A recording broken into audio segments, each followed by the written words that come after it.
While a disabled veteran is in rehab, child support debt keeps running like a taxi meter. Good morning. Yesterday, I talked about something a lot of people don't want to talk about: the reality of child support and disabled veterans. So today, we're going to go a little deeper into the part nobody seems to understand. When a veteran comes home broken from war, whether it's physical injuries, PTSD, or both, the first year is usually spent just trying to survive. The therapy, the rehab, the doctor, the medical appointments, the medication.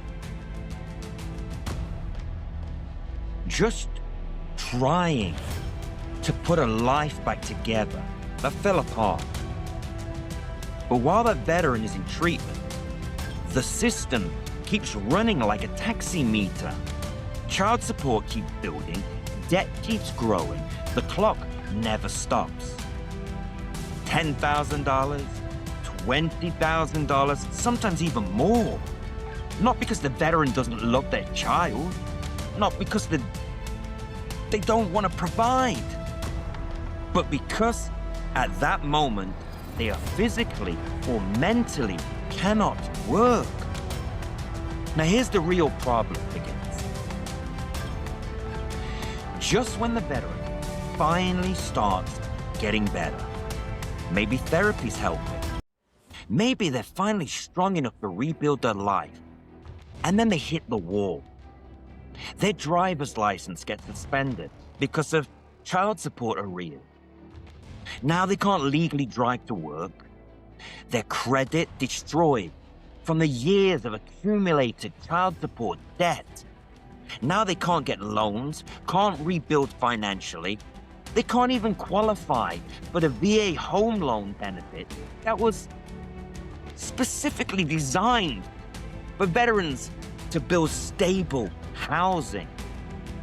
If you owe more than $1,500, there's a passport suspension, meaning that you cannot visit family members who reside overseas.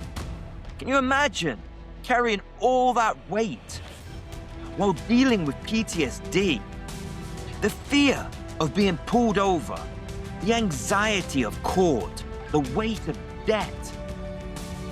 The feeling that every time you try to stand up, somebody pushes you back down again. That pressure doesn't help a veteran heal. It makes you mental health worse. This conversation isn't about avoiding responsibility. Veterans love their children like anyone else. The real issue is that the system does not recognize the difference between someone refusing to work and someone who medically unable to work while recovering from war or service-connected injuries. And when that difference isn't recognized, the consequences can be devastating. Recovery turns into debt, debt turns into legal punishment, and legal punishment turns into worsening mental health. And as we enter into a time in the world where some people are even talking about World War III, I think it's important that we take a serious look at how we treat our veterans. Because the men and women who serve this great country, especially those who come home disabled, are the same people who put their bodies, their minds, and their lives in line for this nation. And here's the real question our leaders should be asking themselves.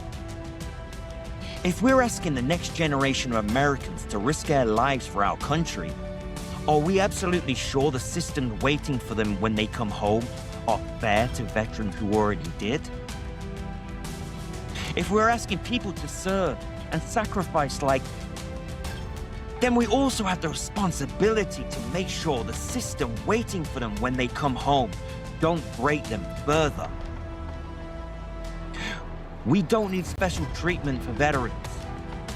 we do need a smarter system. Because if we bury a wounded veteran in legal, financial pressure when they're trying to heal, they're not helping their child. You're not helping a father. You're not helping society. You're just making sure a wounded man stays wounded. So remember, guys, it's okay to walk alone. Stay humble, stay strong. Lone wolf. You all have a blessed day out there.